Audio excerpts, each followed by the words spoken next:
BBC বাংলার সান্ধ্য অধিবেশন প্রবাহতে আপনাদের স্বাগত। আজ আপনাদের সাথে লন্ডন স্টুডিও থেকে আছি মানসী বড়ুয়া। বাংলাদেশের সর্বশেষ গুরুত্বপূর্ণ আপডেট সংবাদে আপনাকে স্বাগত। শুরুতেই সংবাদ শিরোনাম, পরে বিস্তারিত। প্রথমে জানাবো আমাদের হাতে থাকা সর্বশেষ গুরুত্বপূর্ণ সবথেকে তাজা আপডেট সংবাদ। আগামী ১৩ তারিখ সকাল সন্ধ্যা হরতালের ডাক। ১৩ অক্টোবর বান্দরবানে সকাল সন্ধ্যা হরতালের ডাক। ৮ দফা দাবি আদায় লক্ষ্যে ১৩ অক্টোবর সকাল থেকে সন্ধ্যা পর্যন্ত বান্দরবনে সর্বাত্মক হরতাল পালনের ঘোষণা দিয়েছে পার্বত্য চট্টগ্রাম নাগরিক পরিষদ। আজ বান্দরবনের একটি আবাসিক হোটেলে সম্মেলন কক্ষে আয়োজিত এক সংবাদ সম্মেলনে ঘোষণা দেন পরিষদের কেন্দ্রীয় কমিটির চেয়ারম্যান কাজী মোহাম্মদ মুজিবুর রহমান। এরপর জানাবো চাঁদাবাজির অভিযোগে ঢাবি ছাত্রদল নেতা শাওন গ্রেপ্তার, ১৩ জনের বিরুদ্ধে মামলা। ঢাকা বিশ্ববিদ্যালয় ঢাবি শাখা ছাত্রদলের সিনিয়র যুগ্ম সাধারণ সম্পাদক নাসির উদ্দিন শাওন সহ ১৩ জনের বিরুদ্ধে চাঁদাবাজি ও অপহরণ মারধরের অভিযোগে মামলা দায়ের করা হয়েছে। এই ঘটনায় বিএনপির ছাত্রদল নেতা শাওনকে আটক করেছে পুলিশ এবং অভিযান অব্যাহত রয়েছে। এদিকে হাসিনা সহ অভিযুক্ত কর্মকর্তাদের দ্রুত গ্রেপ্তারের দাবি ডাকসু এবং জাকসুর। গুম খুনের মাস্টারমাইন্ড অভিযুক্ত সাবেক প্রধানমন্ত্রী শেখ হাসিনা এবং সংশ্লিষ্ট সামরিক জেনারেলদের অবিলম্বে গ্রেপ্তার ও বিচারের আওতায় আনার দাবি জানিয়েছে ঢাকা বিশ্ববিদ্যালয় কেন্দ্রীয় ছাত্র সংসদের ডাকসু ও সহসভাপতি ভিপি সাদিক কায়েম। জানাবো হাসিনা স্বৈরাচারী ব্যবস্থা বিলোপে জুলাই সনদ মাইলফলক হবে বললেন বদিউল আলম মজুমদার। শেখ হাসিনা স্বৈরাচারী শাসন ব্যবস্থা বিলোপ করতে জুলাই সনদ একটি গুরুত্বপূর্ণ মাইলফলক হবে বলে মন্তব্য করেছেন জাতীয় ঐক্যমত্য কমিশনের সদস্য ও সুশাসনের জন্য নাগরিক সুজন সম্পাদক ড বদিউল আলম মজুমদার। এবং সর্বশেষ জানাবো দেশে ফিরে শহীদুল আলম বললেন বাংলাদেশি পাসপোর্ট দেখেই ইসরায়েলি সেনারা আরও ক্ষিপ্ত হয়ে ওঠে।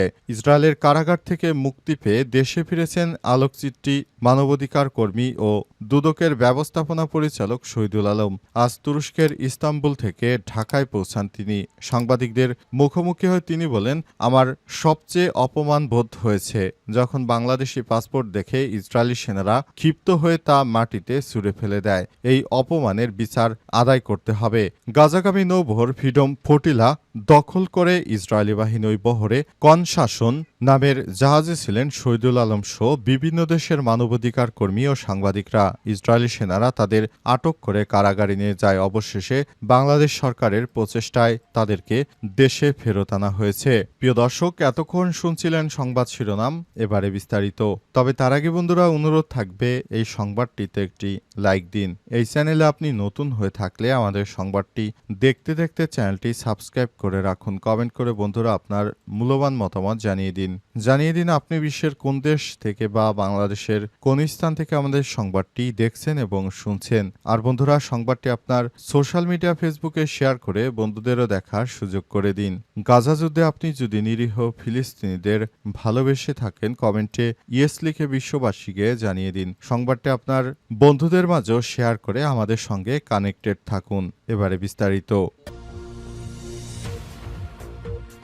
১৩ অক্টোবর বান্দরবনে সকাল সন্ধ্যা হরতালের ডাক। ৮ দফা দাবি আদায় লক্ষ্যে আগামী ১৩ অক্টোবর সকাল সন্ধ্যা বান্দরবনে সর্বাত্মক হরতাল পালনের ঘোষণা দিয়েছে পার্বত্য চট্টগ্রাম নাগরিক পরিষদ। আজ বান্দরবনের একটি আবাসিক হোটেলে সম্মেলন কক্ষে আয়োজিত সংবাদ সম্মেলনে ঘোষণা দেন পরিষদের কেন্দ্রীয় কমিটির চেয়ারম্যান কাজী মোহাম্মদ মুজিবুর রহমানের। সময় তিনি বলেন, পার্বত্য চট্টগ্রামে বাঙালি সম্প্রদায় যুগের পর যুগ ধরে বিভিন্ন ধরনের বৈষম্য শিকার এবং সাংবিধানিক অধিকার থেকে বঞ্চিত। তাই আমাদের সাংবিধানিক ও ন্যায্য অধিকার আদায় লক্ষ্যে ৮ দফা দাবিতে আগামী ১৩ অক্টোবর বান্দরবন সকাল সন্ধ্যা সর্বাত্মক হরতাল পালন করা হবে। হরতালে কলেজ, সরকারি অফিস, আদালত, সরকারি কর্মকর্তাদের গাড়ি, অ্যাম্বুলেন্স, খাবারের দোকান, ওষুধের দোকান, আইনশৃঙ্খলা রক্ষাকারী বাহিনীর গাড়ি ও চলাফেরা, প্রিন্ট ও ইলেকট্রিক মিডিয়ার সংবাদ সরবরাহের কাজে ব্যবহৃত হরতালের আওতামুক্ত থাকবে এসব গাড়ি বলে জানান তিনি আরও বলেন, ব্রিটিশ রচিত প্রহসনের পার্বত্য চট্টগ্রাম শাসনবিধি ১৯৮২ বাতিল করে সংবিধানের আলোকে 3 পার্বত্য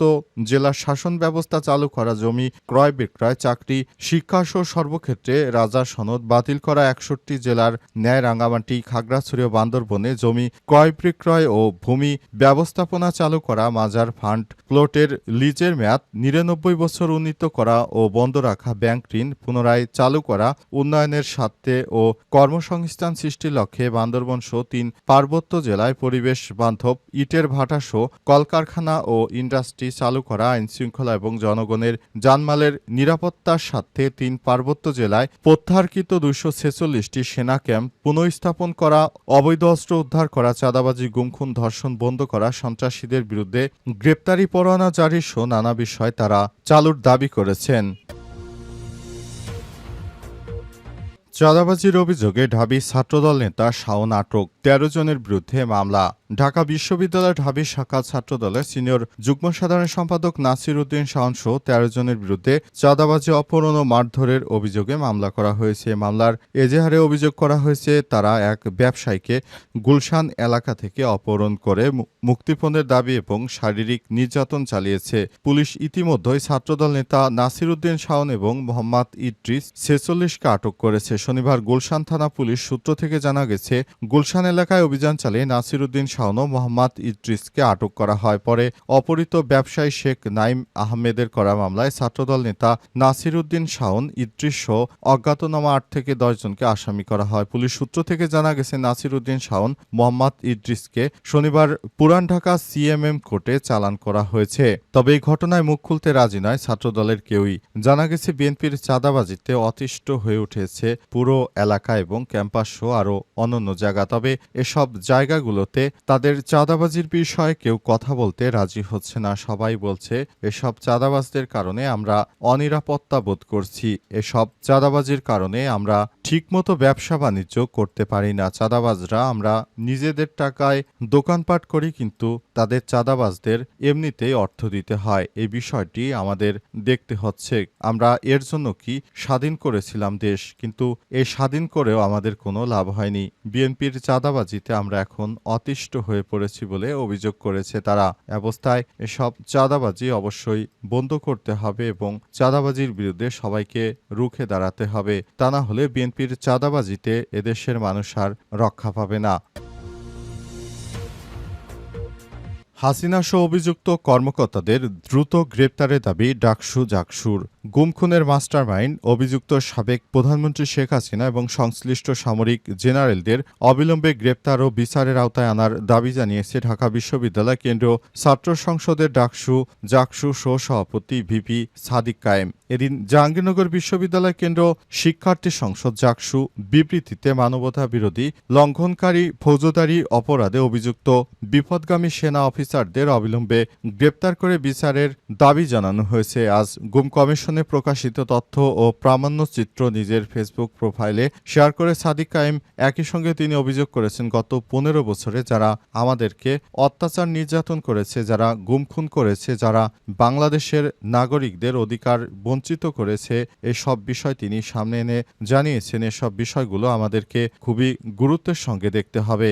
অন্তর্বর্তীকালীন সরকারকে আমরা আহ্বান জানাবো, খুব দ্রুত সময়ের মধ্যে সব অফিসারদেরকে আইনের আওতায় নিয়ে আসতে হবে, যাতে করে ভবিষ্যতে আর কেউ এই ধরনের কর্মকাণ্ড করতে না পারে এবং একটি ফ্যাসিস্ট সরকারকে সহায়তা করার জন্য তারা সব রকমের প্রচেষ্টা চালিয়েছিল বলে অভিযোগ করেন তিনি। নতুন বাংলাদেশ গড়তে এদের বিচার ছাড়া আর কোনো বিকল্প হতে পারে না, কারণ এদেরকে যদি বিচারের আওতায় নিয়ে আসা যায়, ভবিষ্যতে আর কোনো সরকার এদেশের সমস্যা তৈরি করতে পারবে না। অন্তর্বর্তীকালীন সরকারকে বলবো, খুব দ্রুত সময়ের মধ্যে সব কর্মকর্তাদেরকে বিচারের আওতায় নিয়ে আসুন, তা না হলে নতুন বাংলাদেশ গড়া যে স্বপ্ন দেখছেন সে স্বপ্ন কখনোই বাস্তবায়ন হবে না, এমন মন্তব্য করেছেন ডাকসু ও জাকসুর ভিপি এজিএস প্রার্থীরা।